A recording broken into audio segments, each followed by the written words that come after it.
Hello दोस्तों, good evening. हम राजस्थान का जो भूगोल है उसके बारे में चर्चा कर रहे थे। हमने कल क्या है, राजस्थान का जो प्राचीनतम था उसका क्या नामकरण था, किस आधार पर इनको दिया गया था, वो टॉपिक स्टार्ट किया था। हमने कल चर्चा की थी कि राजस्थान जो है पूरे भारत का क्षेत्रफल के आधार पर सबसे बड़ा कौन सा है राज्य है। इसका क्षेत्रफल की अगर बात करते हैं 3,42,239 वर्ग किलोमीटर में ये फैला हुआ है। और इसके ऊपर जनसंख्या की बात करते हैं 6,85,00,000 जो जनसंख्या है इस हमारे राजस्थान में क्या है निवास करते हैं। अभी नवीनतम आंकड़े आएंगे, नवीनतम जनगणना होगी, उसी आधार पर क्या है फिर आंकड़ों में परिवर्तन होगा। 2011 की जनगणना के अनुसार की बात करते हैं तो राजस्थान के निवासियों की संख्या कितनी है, 6.85 है। और अगर हम बात करते हैं कि राजस्थान जो है इसके लिए सर्वप्रथम क्या संपूर्ण रूप से पहले ही राजस्थान प्रयोग किया गया था, नहीं। प्रथम बार राजस्थान के लिए सन 1800 में जॉर्ज थॉमस के द्वारा सर्वप्रथम के राजस्थान के लिए राजकुमार शब्द का प्रयोग किया गया था। 1805 में लेखक विलियम फ्रैंकलिन ने अपनी पुस्तक मिलिट्री मेमोरीज ऑफ जॉर्ज में क्या है लिखित रूप से इसके बारे में बताया गया था कि जॉर्ज थॉमस वास्तविक वह पहला व्यक्ति था जिसने राजस्थान के लिए क्या है प्रयोग राजकुमार शब्द का प्रयोग किया गया था। इसके बाद में आते हैं 1829 में कर्नल जेम्स टोड है जिन्हें राजस्थान के इतिहास का जनक कहा जाता है, या राजस्थान के इतिहास का क्या कहते हैं पितामह कहा जाता है। कर्नल जेम्स टोड की नियुक्ति की बात करते हैं तो उनकी नियुक्ति मेवाड़ में पॉलिटिकल एजेंट के रूप में कर दी जाती है। 1817 से 22 तक रहे थे, 1818 में आते हैं, 1817 के अंत में आते हैं, 1818 से 22 तक लगभग 5 वर्ष तक ये है राजस्थान के पॉलिटिकल एजेंट के रूप में रहे थे। ये अगर बात करते हैं स्कॉटलैंड के निवासी थे, इलिंगस्टन क्षेत्र है, स्कॉटलैंड के मूल निवासी थे, वहां के रहने वाले थे। और ये राजस्थान में आते हैं, राजस्थान में आते ही सर्वप्रथम ये उदयपुर है, मेवाड़ का एक क्षेत्र है, उदयपुर में ये सर्वप्रथम के प्रवेश करते हैं। जॉर्ज थॉमस की अगर बात करते हैं ये हमारे राजस्थान में प्रथम बार शेखावटी क्षेत्र में आए थे। कहां पर आए थे, शेखावटी क्षेत्र में आए थे। और इसी के साथ अगर हम बात करते हैं कर्नल जेम्स टोड है, ठीक है, इन्हें घोड़े वाले बाबा के नाम से भी जाना जाता है। इन्होंने क्या बात करते हैं आबुल प्रदेश के जो पर्वत है उनको क्या कहा था, आल्पस पर्वत की श्रेणी के समान के हैं, मंदिरों को आल्पस श्रेणी है उनके समान के इन्होंने संज्ञा दी थी। और इनकी अगर बात करते हैं 1782 में इनका जन्म हुआ था, 1835 में इनकी मृत्यु हो जाती है। लेकिन फिर भी अपने इस छोटे से जीवन काल में इन्होंने क्या संपूर्ण राजस्थान का भ्रमण किया और राजस्थान के इतिहास के बारे में लिखा। प्रथम बार हिस्ट्री जो लिखी थी राजस्थान के इतिहास के बारे में लिखा था वो कौन से थे, इतिहासकार कर्नल जेम्स टोड थे। इसलिए इन्हें राजस्थान के इतिहास का जनक कहा जाता है। विश्व के इतिहास का जनक हेरोडोटस को कहा जाता है।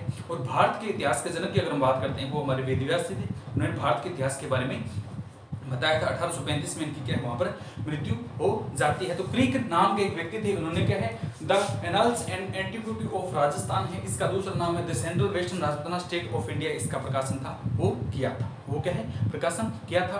इनकी अगर बात करते हैं तो राजस्थान के लिए अगर बात करते हैं, राजस्थान 26 नवंबर 1900 जो 26 नवंबर था, ठीक है, राजस्थान की अगर बात करते हैं इसका एकीकरण किया गया था। 7 चरणों में हम उसकी विशेष चर्चा करेंगे। लेकिन राजस्थान की बात करते हैं 26 जनवरी 1950 को, 26 जनवरी 1950 को जो राजस्थान से क्या इसको क्या कहा जाने लगा, राजस्थान कहा जाने लगा। इसको क्या कहा जाने लगा, राजस्थान कहा जाने लगा। 1 नवंबर को प्रत्येक दिन राजस्थान स्थापना दिवस के रूप में मनाते हैं। 1 नवंबर 1956 को एकीकरण हुआ था, संपूर्ण जो सारी रियासतें वो मिलकर आई थी। 1 नवंबर 1956 को राजस्थान स्थापना दिवस के रूप में क्या है मनाया जाता है। इसी प्रकार की अगर बात करते हैं 30 मार्च आता है, इसी प्रकार क्या आता है 30 मार्च को जो आता है वो राजस्थान के है दिवस के रूप में मनाते हैं, राजस्थान दिवस है उस रूप में मनाते हैं। राजस्थान का एकीकरण 7 चरण में होता। प्रथम की बात करते हैं मत्स्य था, ठीक है, मत्स्य पूर्व संयुक्त वृत्त संघ राजस्थान। अंतिम 7वां जो चरण था वो किसके रूप में जाना गया था, राजस्थान के नाम में जाना गया। तो इस प्रकार हमने क्या कल इसके बारे में थोड़ा सा चर्चा किया था। अब राजस्थान के कुछ ऐसे क्षेत्र हैं जिन्हें वर्तमान में अलग कहा जाता है, लेकिन प्राचीनतम की बात करते हैं उनके नाम थे वो अलग नामों से क्या पुकारे जाते थे। इनके बारे में हम चर्चा करते हैं कि किन किन क्षेत्रों को प्राचीन समय में किस नाम से जाना जाता था, तो इसकी हम चर्चा कर लेते हैं। पहला अगर हम बात करते हैं श्री गंगानगर आता है, अपना क्षेत्र है, यहीं से चलते हैं। श्री गंगानगर की अगर बात करते हैं तो इसे क्या कहा जाता था, क्या कहलाता है, श्री गंगानगर। श्री गंगानगर की अगर बात करते हैं तो इसका प्राचीन नाम क्या रखा गया था, श्री गंगानगर को पहले किस नाम से जाना जाता था। वो एक है ढाणी हुआ करते थे, एक है ढाणी हुआ करते थे, इसका नाम क्या था, रामू जाट की ढाणी है, ठीक है, रामू जाट की ढाणी के नाम से किसे जाना जाता है, श्री गंगानगर को क्या कहते हैं, रामू जाट की ढाणी के नाम से हमारे श्री गंगानगर को जाना जाता है। पहले अगर बात करते हैं, भूखंड थे, विरासतें थी, छोटे छोटे भूखंड थे, ढाणियां हुआ करती थी, छोटे छोटे कस्बे हुआ करते थे। तो ये रामू जाट की क्या था, एक कस्बा था, रामू जाट नाम का एक व्यक्ति था, उसने क्या ढाणी बसाई हुई थी। इसी ढाणी को बाद में क्या कहा जाने लगा, गंगानगर कहा जाने लगा। तो रामू जाट की ढाणी का नाम की बात करते हैं, इसे वर्तमान में श्री गंगानगर के नाम से जाना जाता है। ठीक है, श्री गंगानगर के नाम से क्या जाना जाता है, रामू जाट की ढाणी है। दूसरा श्री गंगानगर की बात करते हैं तो रामनगर पूछ लिया जाता है कि वर्तमान में जो श्री गंगानगर है उसका प्राचीनतम नाम क्या है। एक ऑप्शन दे देंगे दोनों में से कोई भी। रामू जाट की ढाणी है, वल्लभ है, मांड है और योध्या प्रदेश से, कुछ भी अलग अलग दे देंगे। तो रामू जाट की ढाणी को प्राचीनतम श्री गंगानगर कहा जाता था। इसी तरह इसका प्राचीनतम एक नाम और था जिसे क्या कहते थे, रामनगर कहा जाता था, जिसे क्या कहते थे, रामनगर कहा जाता था। तो ये क्या श्री गंगानगर का नाम है। श्री गंगानगर को रामू जाट की ढाणी और दूसरा कौन सा था, रामनगर कहा जाता है। इसके बाद हम देखते हैं योध्या प्रदेश है। योध्या प्रदेश है, हमें पता है गंगानगर और हनुमानगढ़ के आसपास का क्षेत्र था, यहाँ पर युद्ध हुए थे। गंगानगर जो हनुमानगढ़ का आसपास का जो क्षेत्र है, यहाँ पर क्या बहुत सारे युद्ध हुए थे, युद्ध क्षेत्र है, युद्ध भूमि है, इसलिए इस क्षेत्र को क्या कहा जाता है, योध्या क्षेत्र कहा जाता है, योध्या प्रदेश कहा जाता है। तो योध्या प्रदेश में कौन कौन से क्षेत्र आ जाएंगे, राजस्थान के जो जिले हैं वो कौन कौन से जिले हैं, श्री गंगानगर और हनुमानगढ़ को क्या कहा जाता है, योध्या प्रदेश, यानी श्री गंगानगर है और दूसरा हनुमानगढ़ है, हनुमानगढ़। श्री गंगानगर और हनुमानगढ़ को योध्या प्रदेश कहा जाता है। पहला है रामू जाट की ढाणी और दूसरा रामनगर है, ये श्री गंगानगर के प्राचीनतम नाम है। योध्या प्रदेश की अगर बात करते हैं, गंगानगर और हनुमानगढ़ योध्या प्रदेश में आते हैं। इसके साथ ही हम क्या है, गंगानगर हनुमानगढ़ में जाते हैं तो घग्गर है, अभी उफान पर थी। ये अगर बात करते हैं, कालका की पहाड़ी हिमाचल प्रदेश से निकलती है, दिल्ली, हरियाणा और राजस्थान आगे क्या है, पाकिस्तान तक जाती है। पाकिस्तान में जब ये उफान पर होती है तो इसे अकरा नदी कहा जाता है। ये कौन सी घग्गर नदी है, जिसे नट है, नाली है, मृत है, सोतर है, ठीक है, इन्हें नाम से जाना जाता है। तो घग्गर नदी की बात करते हैं तो घग्गर जो मैदान है, घग्गर का मैदान है वो किन किन जिलों में विरासत फैला हुआ है, घग्गर क्षेत्र की बात करते हैं। तीसरा अगर बात करते हैं कौन सा आता है, घग्गर क्षेत्र, यानी घग्गर क्षेत्र कहां कहां पर फैला हुआ है, अभी चर्चा में था पिछले दिनों। घग्गर क्षेत्र, घग्गर प्रदेश है, घग्गर क्षेत्र कह लीजिए, घग्गर क्षेत्र था। पिछले जिन्होंने नालियां है, ये से घग्गर का नाम है, नाली है, नट है, सोतर है, मर्त नदी है, ठीक है, और कौन सी आती है, दृश्यवती नदियां हैं, इनको इस नाम से जाना जाता है। तो ये क्या काफी उफान पर थी। तो गंगानगर का जो हनुमानगढ़ ये क्षेत्र है, हनुमानगढ़ ये क्षेत्र था, ये उफान पर था और ये इधर आगे जाते हैं तो यहाँ पर क्या है, काफी जो नुकसान हुआ था, यहाँ पर हरियाणा के आसपास है, सिरसा O2 हेड है, यहाँ पर भी काफी नुकसान हुआ था क्योंकि काफी उफान पर थी। इसके द्वारा आसपास की जो थी फसलें थी उसको खराब कर दिया, जो मकान सीध में उनको खत्म कर दिया गया था। तो ये कौन सा था, घग्गर क्षेत्र की बात करते हैं, ये कौन कौन सी में आती है, अपनी हनुमानगढ़, कौन सा आता है, हनुमानगढ़ है और दूसरा कौन सा आता है, श्री गंगानगर है, श्री गंगानगर है। पहला कौन सा आता है, हनुमानगढ़ है, दूसरा अगर हम बात करते हैं श्री गंगानगर है। और अब हम बात करते हैं, पहले तो ये दो क्षेत्र आते थे लेकिन अभी नवीनतम जिला बना दिया गया, कौन सा है, अनूपगढ़। तो अनूपगढ़ इस क्षेत्र में आता है, गंगानगर का है, गंगानगर क्षेत्र में अनूपगढ़ कौन से क्षेत्र में आने लगा है, अभी घग्गर क्षेत्र में। अभी पता है आपको कि 19 नवीनतम जिले बनाई है, ठीक है। तो मैंने कहा था अनु ने बालों को गंगा में दूध से साफ किया, यानी अनूपगढ़ है, नीम का थाना है, बालों बालोतरा है, उन्होंने बालों को कोटपुतली है, बालों को नीम, उन्होंने बालों को दूध से, दूध से गंगा में, गंगापुर सिटी है, दूध में बालों को गंगा से की बात करते सलूम्बर है, साफ है से एक बात करते हैं फलोदी है और सांसोर है। ये जिले बनाए गए थे। डीडी के ब्याह में डीजे 4 खेतचुआ है, यानी डिग है, डीडवाना है, डीडी के केकड़ी है, के ब्याह की बात करते हैं ब्यावर है, डीडी के ब्याह में DJ4 यानी जयपुर ग्रामीण, जयपुर उत्तर, जयपुर दक्षिण, जोधपुर ग्रामीण, जोधपुर क्या है, शहरी है, और DJ4 खेत सोया खेरथल है, और क्या था, एक शाहपुरा है। ये नवीनतम जो हमारे 19 जिले बनाए गए थे, इन जिलों में एक अनूपगढ़ बनाया गया था। तो ये अनूपगढ़ जिला कौन से, इसी घग्गर क्षेत्र में आते हैं। कल ही अपडेट किया है, जो अगर बात करते हैं परिसीमन किया गया, परसों की अगर बात करते हैं तो परिसीमन किया गया, ये अनूपगढ़ जिला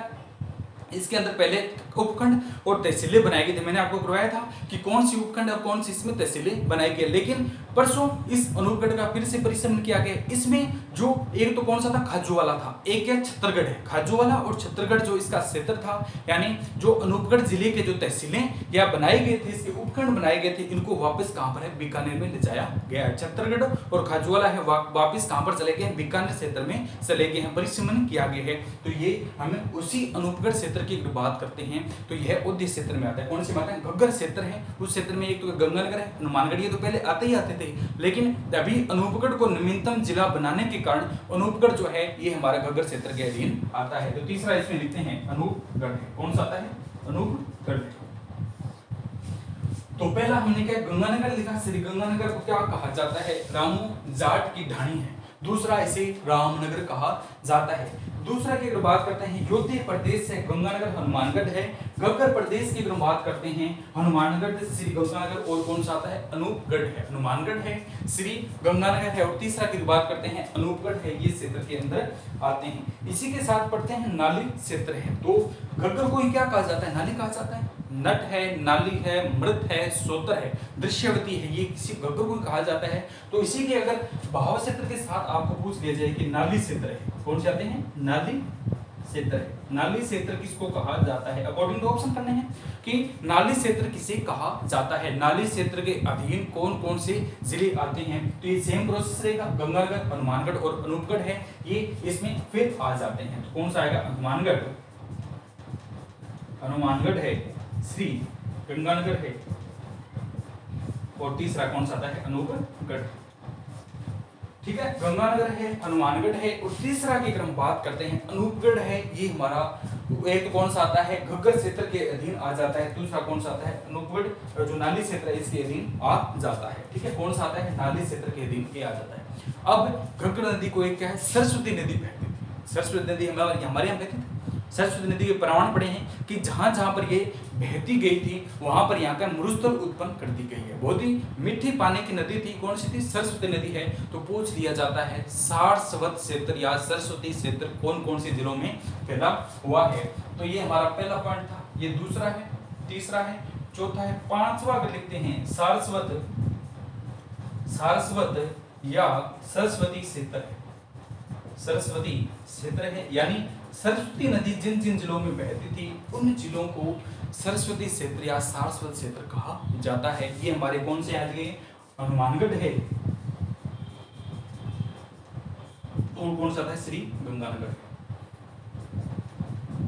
हनुमानगढ़ और श्री गंगानगर है, इस क्षेत्र को सारस्वत क्षेत्र या सरस्वती क्षेत्र कहा जाता है। इस क्षेत्र को अगर हम बात करते हैं, इसके अधीन जो अनूपगढ़ है वो नहीं आता है, इसके अधीन जो होता है अनूपगढ़ है वो नहीं आएगा।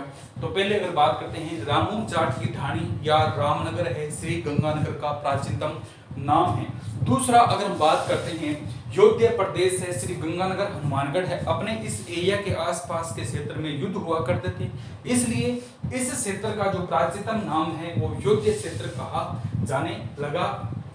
इसके साथ गंगा घग्गर क्षेत्र है, घग्गर क्षेत्र अपने आसपास चलती है, यह जो नदी है हनुमानगढ़ नाली कहा जाता है, मर्द है, सोतर है, ठीक है, इनके अन्य नाम भी दिए जाते हैं। पाकिस्तान तक यह जाती है। तो घग्गर नदी की बात करते हैं, हनुमानगढ़ गंगानगर में विशेषता है, लेकिन अभी जो अनूपगढ़ को नवीनतम जिला जो घोषित कर दिया गया है, तो इस जिले की घोषणा के साथ ही क्या है, ये घग्गर क्षेत्र के अधीन आने लगा है। इसी के साथ अपनी नाली है, नाली की अगर हम बात करते हैं, नाली का जो बहाव क्षेत्र है सेम प्रोसेस में चलता है, हनुमानगढ़, गंगानगर और अनूपगढ़ है। इसके बाद अगर हम बात करते हैं कि सारस्वत या सरस्वती नदी का क्षेत्र है, ये हमारा कौन सा आता है, हनुमानगढ़, और दूसरे की अगर हम बात करते हैं, दूसरा कौन सा आता है, श्री गंगानगर है, ठीक है, हनुमानगढ़ है, और दूसरा कौन सा आता है, श्री जो गंगानगर है उस क्षेत्र में बहते हैं। अब जो हमारा नवीनतम जिला बना है कौन सा आता है, अपने क्षेत्र के आसपास की बात करते हैं, अनूपगढ़। अनूपगढ़ जो नवीनतम जिला बना है, इसका भी कुछ प्राचीन नाम होगा, इसका भी क्या ऐसे नहीं है इसका अनूपगढ़ ही है, इसका भी पहले कुछ नाम रखा होगा। तो अनूपगढ़ के प्राचीन नाम की अगर हम बात करते हैं, तो अनूपगढ़ को प्राचीन में क्या कहा जाता है, छठा नाम लिखेंगे अनूपगढ़। अनूपगढ़ का प्राचीन नाम की अगर बात करते हैं, चुंगेर है, कौन सा है, चुंगेर है, चुंगेर है, मोस्ट इंपोर्टेंट है क्योंकि नवीनतम बना है क्वेश्चन पुट अप होंगे ही होंगे। अनूपगढ़ का अगर हम प्राचीनतम नाम कहते हैं तो इसे चुंगेर कहा जाता था। इसे प्राचीनतम किसके नाम से जानते थे? चुंगेर के नाम से जानते थे। और ये हमारा कौन से में आता था? श्री गंगानगर में आता था। इस चुंगेर की अगर हम बात करते हैं, जो अनूपगढ़ है इसका प्राचीन नाम चुंगेर था। इसकी स्थापना की अगर हम बात करते हैं तो अनूप सिंह के द्वारा अनूपगढ़ की क्या स्थापना की गई थी? शासक हुए थे वहां के कौन से? अनूप सिंह थे। उनके द्वारा कौन सी आती है? उनके द्वारा जो हमारा अनूपगढ़ है उसकी स्थापना की गई थी। एक हम सभ्यताएं पढ़कर आते हैं।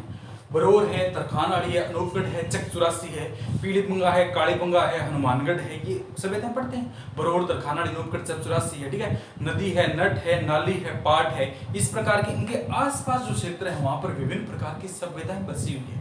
अगर हम बात करते हैं बरौर सभ्यता पहले पढ़ते थे, बरौर सभ्यता पढ़ते थे तो बरौर कौन सा था? भीलवाड़ा में। इसी के साथ हम बागोर पढ़ते थे, ठीक है। बरौर और कौन सी थे? बागोर। दो प्रकार की सभ्यताएं हैं। तो एक सभ्यता आती है जिसका नाम कौन सा आता है? बरौर है। एक सभ्यता कौन सी आती है? बरौर सभ्यता है। एक तो कौन सा? बागोर है, भीलवाड़ा में है। दूसरी एक हम बात करते हैं बरौर है। तो बरौर जो सभ्यता है पहले हम सीधा डायरेक्ट कहां पर ले जाते थे? बरौर सभ्यता को हम बरौर हनुमानगढ़ में ले जाया करते थे। लेकिन अभी हम चर्चा करेंगे कि जो बरौर है पहले गंगानगर और हनुमानगढ़ के क्षेत्रीय विशेष पर जाती थी। एक परिसीमन के आधार पर कुछ गंगानगर में मान लिया जाता था, कुछ हनुमानगढ़ में है। लेकिन विशेष परिसंख्या के अपोजिट जो ऑप्शन की अगर हम बात करते हैं तो गंगानगर दिया जाता था। लेकिन अभी चर्चा करेंगे कि बरौर जो है, ठीक है, कौन सी आती है? बरौर जो एक सभ्यता थी वो कौन से जिले में आएगी? तो बरौर सभ्यता है वो अभी अनूपगढ़ में आने लगी है। अनूपगढ़ जिला है तो इसमें क्या है? बरौर सभ्यता है। कौन सी आती है? बरौर जो सभ्यता है वो अनूपगढ़ में आने लगी है। तो इसमें दो बदलाव हुए। एक तो अनूपगढ़ की हम बात करते हैं, यह नवीनतम जिला बनाया गया है। इसका प्राचीन नाम चुंगेर था और इसके शासक का नाम की बात करते हैं अनूप सिंह है। इसके शासक कौन थे? अनूप सिंह के द्वारा इसका क्या है? निर्माण किया गया था। और इसकी अगर बात करते हैं, यह जो हमारा अनूपगढ़ जिला है इसके अधीन एक सभ्यता आती है जिसका नाम कौन सा है? बरौर सभ्यता है। कौन सी सभ्यता है? बरौर सभ्यता है हमारे अनूपगढ़ जिले के अधीन क्या है? आने लगी है। अनूपगढ़ जिले के अधीन आने लगी है। और यह जो हमारा अनूपगढ़ जिला है ये कौन सा आता है? नवीनतम जिला है। कौन सा आता है? नवीनतम जिला बनाया गया कौन सा है? अनूपगढ़ है। इसके बाद अगर हम चर्चा करते हैं, थली क्षेत्र है। कौन सा आता है? थली क्षेत्र। थली क्षेत्र है। थली क्षेत्र की अगर हम बात करते थे तो पहले इस क्षेत्र में कौन सा था?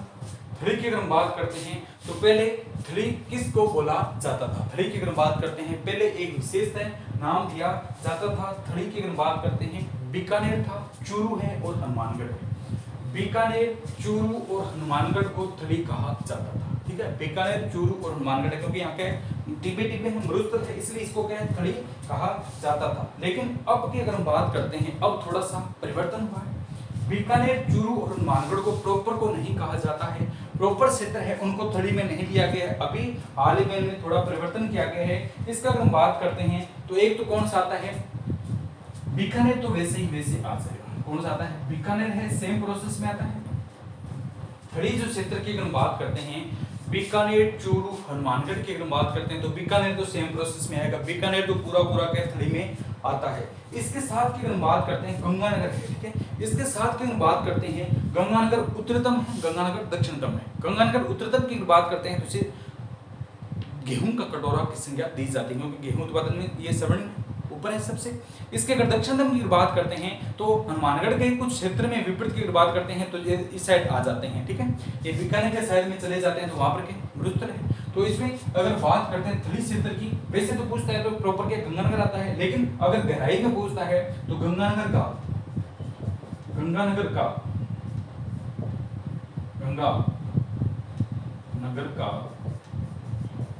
दक्षिणतम भाग है। कौन सा आता है?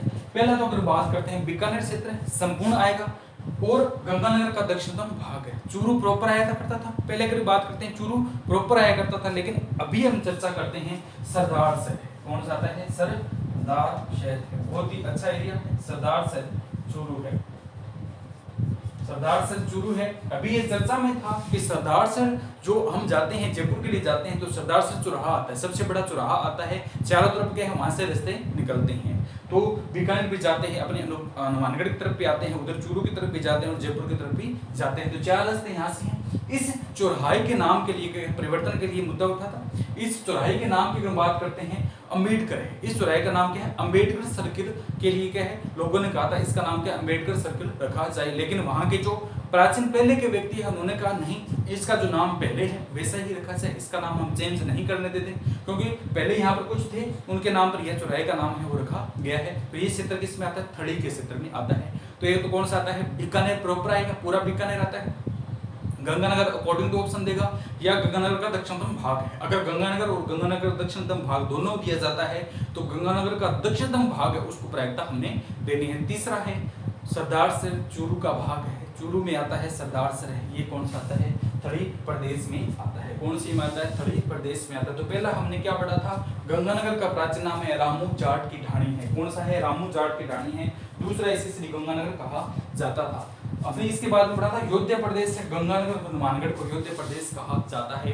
इसके साथ घग्गर है गंगानगर हनुमानगढ़ और अनूपगढ़ है, नाली है गंगानगर हनुमानगढ़ अनूपगढ़ आता है। सारस्वत या सरस्वती भाग की बात करते हैं तो ये हमारा कौन सा है गंगानगर और क्या हनुमानगढ़ आता है। इसके साथ अनूपगढ़ है नवीनतम जिला बनाया गया है और इस जिले का प्राचीनतम नाम चुंगेर है, राजा अनूप सिंह के द्वारा इसका निर्माण किया गया था। राजा चुंगेर सिंह थे, कौन से थे राजा अनूप सिंह थे, उनके द्वारा चुंगेर का जो निर्माण था वो किया गया है। इसकी अगर बात करते हैं यहाँ पर एक सभ्यता है जिसका नाम कौन सा आता है बरोड़ सभ्यता है। यह पहले अगर हम बात करते हैं पहले यह गंगानगर क्षेत्र के अधीन में आते थे लेकिन अभी हाल में इसका क्या है अनूपगढ़ के अधीन आने लगी है। इसके बाद अगर हम बात करते हैं तड़ी प्रदेश है, पहले गंगानगर था गंगानगर है और दूसरा क्या है गंगानगर की बात करते हैं गंगानगर बीकानेर और क्या है चूरू इसमें प्रॉपर आया करते थे, लेकिन हाल ही की अगर बात करते हैं तो बीकानेर तो सेम प्रोसेस है थड़ी में पूरा आएगा, लेकिन गंगानगर का दक्षिणतम भाग आ जाता है। और अगर हम बात करते हैं चूरू का जो सरदार सर क्षेत्र है उसकी अगर बात करते हैं तो वहां पर क्या है अगर जाएंगे तो देखेंगे कि इस क्षेत्र में क्या ज्यादा जो क्या थड़ी का भाग थड़ी क्षेत्र है इसलिए इसको थड़ी क्षेत्र में रखा गया है। तो थड़ी क्षेत्र में कौन सा आता है बीकानेर गंगानगर का दक्षिणतम भाग और सरदार सर चूरू का जो एक क्षेत्र है ये कौन सी माता है थड़ी क्षेत्र में। ये हमारा कौन सा पॉइंट था 7वां पॉइंट है। अब हम बात करते हैं एक आता है राप्ती घाटी का, ठीक है राप्ती घाटी का किला हमने पढ़ा है कि राप्ती घाटी किसे कहा जाता है या राप्ती घाटी का किला कहाँ पर है तो ये हमारा कौन सा आता है बीकानेर में आता है। राप्ती घाटी का बात करते हैं तो ये हमारा कौन सा आता है बीकानेर में। 8वां पॉइंट लिखते हैं या इसमें लिखते हैं बीकानेर को किस किस नाम से और जाना जाता है। बीकानेर की बात करते हैं यहाँ पर कौन कौन सी जो विशेषता है, एक तो इसे राप्ती घाटी का किला कहा जाता है, इसे क्या कहते हैं राप्ती घाटी कहा जाता है, बीकानेर को राप्ती घाटी कहा जाता है। और दूसरे की बात करते हैं तो बीकानेर में देख लेते हैं क्या क्या चीजें प्रसिद्ध है। पहला तो राप्ती घाटी किसे है बीकानेर को कहा जाता है, राप्ती घाटी किसे कहते हैं बीकानेर को कहा जाता है। और इसके साथ हम बात करते हैं जंगल प्रदेश, बीकानेर को एक क्या राप्ती घाटी है, राप्ती घाटी है। एक कौन सा था जंगल प्रदेश, जंगल प्रदेश की हम बात करते हैं तो इसके अधीन एक क्या बीकानेर आएगा, एक जो उत्तरतम नागौर का भाग है उत्तरतम नागौर का जो भाग है वो इसके अधीन में आ जाते हैं। तो नागौर का भाग होता है और बीकानेर क्षेत्र इसमें आते हैं। बीकानेर की हम बात करते हैं 1488 में राव भिका के द्वारा इस बीकानेर की स्थापना है वो कर दी जाती है। तो बीकानेर को अन्य की बात करते हैं राप्ती घाटी का है और दूसरा अगर हम बात करते हैं जंगल प्रदेश के नाम से जाना जाता है। तो इसकी बीकानेर को कौन है राप्ती घाटी है, जंगल प्रदेश है, एक है जांगला है, जांगला है कुरू है, तो इनको क्या राप्ती घाटी, राप्ती घाटी है, जंगल प्रदेश है, जांगला है, कुरू है, ठीक है जांगला और कौन सा है कुरू है। और इसके साथ क्या माद्रे है, ठीक है माद्रे है, माद्रे क्षेत्र को कहा जाता है, इसके क्या कहते हैं माद्री। बीकानेर को हम राप्ती घाटी है, जंगल प्रदेश है, जांगला है, कुरू और माद्रे के नाम से जानते हैं। 1488 में राव भिका के द्वारा अपने बीकानेर की स्थापना है कर दी जाती है। तो बीकानेर की अगर हम बात करते हैं, जंगल प्रदेश की अगर बात करते हैं एक तो इसके अंदर बीकानेर आएगा, जंगल प्रदेश की अगर प्रॉपर की अगर बात करते हैं तो जंगल प्रदेश में एक क्या बीकानेर आता है, एक क्या नागौर का है, ठीक है क्षेत्र जो नागौर का क्षेत्र है वो इसके अधीन में आ जाता है, ठीक है। तो जंगल प्रदेश में कौन सा आता है बीकानेर है और कौन सा आता है नागौर है, ठीक है जंगल में कौन सा आता है बीकानेर और नागौर का कुछ क्षेत्र आ जाता है। जिसकी अगर बात करते हैं यही क्षेत्रपुर और 9 पॉइंट लिखते हैं यही क्षेत्रपुर ये कहाँ पर पड़ता है? छतरपुर की अगर बात करते हैं तो ये नागौर का प्राचीनतम नाम है। क्या नागौर को कहा जाता था? छतरपुर नागौर है वो बीकानेर के जंगल जो प्रदेश है इसके अधीन में थोड़ा सा आ जाता है, ठीक है, इसके अधीन में क्या है? आ जाता है, ठीक है। तो जांगल प्रदेश की राजधानी है वो भी की है छतरपुर है। हमने पढ़ा है कि जांगल प्रदेश की राजधानी बताइए वो कौन सी आती है? छतरपुर नागौर है, यही है, यह जांगल प्रदेश की राजधानी, ठीक है। जांगल प्रदेश की क्या है? राजधानी है, कौन सी आती है? छतरपुर, जो कहाँ पर आती है? नागौर में है। ये कहाँ के है? जांगल जो प्रदेश है उसकी क्या है? राजधानी है। इसके बारे में राजधानी को बताया गया है, ठीक है। इसके बाद की अगर हम बात करते हैं सांबर के आसपास का शाकंभरी क्षेत्र है। सांबर के आसपास का क्षेत्र उसे क्या कहा जाता है? सांबर कहा जाता है, जहाँ शाकंभरी माता का क्या है? मंदिर है वो बनाया गया है, ठीक है। तो इसका 9-10वां पॉइंट लिखते हैं। शाकंभरी क्षेत्र कहाँ पर है? शाकंभरी। सांबर का प्राचीन नाम क्या था? शाकंभरी। सांबर को प्राचीनतम हम किस नाम से जानते थे? शाकंभरी के नाम से जानते थे। यहाँ पर क्या है? कंद फल फूल वाली जो एक देवी शाकंभरी माता का मंदिर बनाया गया है, वो जब लोक देवियां पढ़ेंगे तो वहां पर चर्चा करेंगे कि शाकंभरी जो माता का मंदिर है वो सांबर में है। कौन सी जो है उनकी देवी है, कौन सी अगर बात करते हैं जाति की देवी है तो शाकंभरी माता की बात करते हैं। वासुदेव चौहान है, उनके बारे में पढ़ेंगे कि वासुदेव चौहान ने क्या सांबर का निर्माण किया था। 11वीं शताब्दी की बात करते हैं तो उनके द्वारा क्या सांबर का जो निर्माण था वो किया गया था, ठीक है। बिजोलिया शिलालेख है, इसके बारे में जो प्रॉपर है वो जानकारी देता है, इसके बारे में चर्चा करेंगे। तो ये हमारे कुछ जिले हैं जिनको हम प्राचीनतम इन नामों से जाना जाया करता था, यानी इनको इस नाम से क्या है पहले पुकारा करते थे, ठीक है। अभी और है, धीरे धीरे क्या है इनके बारे में एक एक को पढ़ेंगे। क्यों? नवीनतम जिले बने हैं तो इन जिलों के आधार पर नवीनतम पूछा जा सकता है, ठीक है। तो आज के लिए इतना, बाकी हम क्या है जो आगे का पार्ट है वो कल के सेशन में चर्चा करेंगे। ओके दोस्तों, थैंक यू।